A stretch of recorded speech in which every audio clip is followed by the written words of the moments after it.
Hi everyone, my name is Emily Terpak, and I am a realtor in Philadelphia and the surrounding suburbs in Pennsylvania and South Jersey. In this video, I'm going to discuss the best first-time homebuyer grant on the market. It's called the K-FIT Grant through PHFA. K-FIT stands for Keystone Forgivable in 10 years.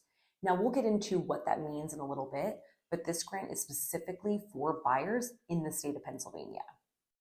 So keep watching to learn what you need to qualify for this grant and how much money it can save you. As I said, today we're discussing the K-FIT Grant. K-FIT stands for Keystone Forgivable in 10 years. This grant gives you 5% of the purchase price to apply towards your down payment and closing costs. For example, if you were to buy a $400,000 house, 5% of that would be $20,000, meaning you would reduce the amount of cash that you need to bring to closing by $20,000. Now, before we get into all of the reasons why I absolutely love this grant, let's make sure you qualify first. So the first qualification is income limit. At the time of this video, the income limit for Philadelphia County is $126,400 for a 1 to 2 person household.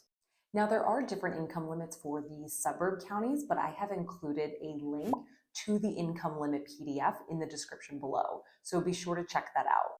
I also get asked the question about household size a lot. So if you are a couple, but only one of you is actually purchasing the home, it still counts as a 2-person household. It's really how many people will be living at the house, and that includes any children of any age, even if you're pregnant. That actually counts as an individual for a household. And they also have different income limits if you are in a 3, 4, or 5+ person household. And that will all be in that PDF that's in the description below. The second qualification is that you can't have purchased a home in the last 3 years. But this means if you purchased another home, say, more than 3 years ago, you are still eligible for this grant. The third qualification is you need to use the home as your primary residence, where you're going to live. They really want to make sure that this grant goes to someone in need and not someone who is, trying to increase their investment portfolio. The fourth qualification is that your credit score needs to be a 660 or higher. Now, if your credit score is lower, no sweat. That's why it's important to reach out to a lender sooner than later.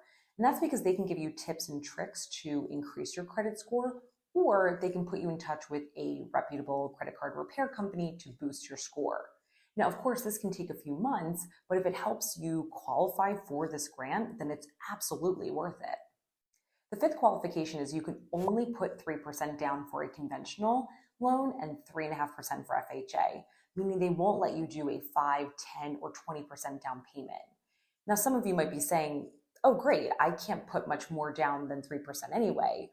But other people might have wanted to put more down to lower their monthly mortgage payment. But with this grant, they really want you to take the max financing. And that's because, honestly, they want to earn more money on your interest payments.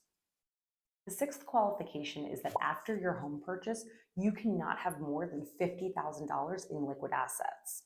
So if you have $60,000 in your bank account now, and after the home purchase, you will have $45,000, then you're fine. But if you have $80,000 in your bank account, and after the home purchase, you'll have $55,000, that's not okay. And listen, the reason for this is they want the grant to be used by someone who actually needs the money. The seventh qualification is you must complete a homebuyer education class online prior to closing. And honestly, this is pretty painless. So if you meet all of those qualifications, now we can actually get into all of the reasons why I love this grant and why it's better than other grants on the market. The best part about this grant is that the grant money you receive is actually going to be forgivable in 10 years, meaning you won't owe a red cent of it back if you live in the property for 10+ years. But listen, it's hard to say where you'll be in a few years, right? Let alone 10 years. So my number one reason for loving this grant is that it's prorated. So if you receive $10,000 in grant money and decide to sell your house 5 years later, you'll owe half of the money back, which in this case would equal $5,000. Or if you stay, say, 7 years, you would owe $3,000 back. With other grants, the time period is much longer than 10 years, and you owe the entire amount back if you sell the property before the, say, 15 years is up, not just a portion of it. The second reason is there isn't a limit to how many grants they approve. Other grant programs have maybe X amount of money each year, and the fund runs out in just a few months. Usually a fund resets every January. So if you were to buy in, say, June, September, or worse yet, December, there wouldn't be any money left in the fund to give you the grant money. So with this grant, it doesn't matter what time of year you close. The third reason is the grant money can go towards your down payment and closing costs, while other grants will only allow the money to cover closing costs and not your down payment. Now, let's say in another grant program where only closing costs are covered, you are eligible to receive $15,000 worth of assistance. However, the closing costs in your home only come out to $10,000. That means you can't use the extra $5K in any other way.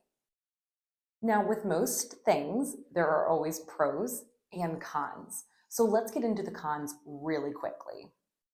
So the first con is that your interest rate will be about 0.5 to 1 percentage point higher than if you didn't do the grant at all.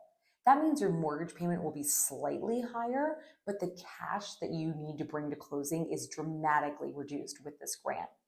And let's be honest, it takes a while to save money. So for some people, saving on the cash needed up front is way more helpful than a slightly lower mortgage payment. The second con is that you can't refinance into a lower rate if they were to drop until you reach 20% equity. The third con is that you can only put 3% down. Now again, some people might think this is great, but other people might wish that they could have the option to put more down to lower their monthly mortgage payment. The third con is that you can only put 3% down. Again, some people might think this is great, and then there are other people who would like to put more down to lower their monthly mortgage payment. The fourth con, and the final con, is that the grant takes about 60 days to close.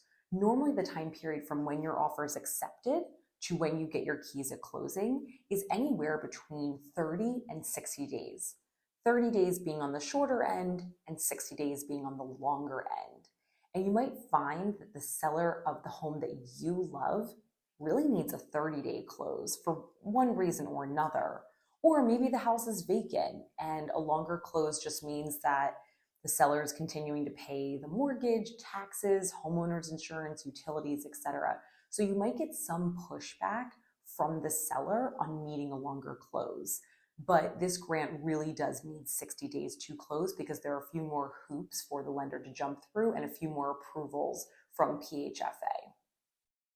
All in all, this grant is perfect for those who would not be able to afford a house otherwise, or for someone who would need to rent for several more years before they would have enough cash to buy a house. Thanks for watching. Be sure to tap that like button and click here to subscribe. And for more videos, click here and here.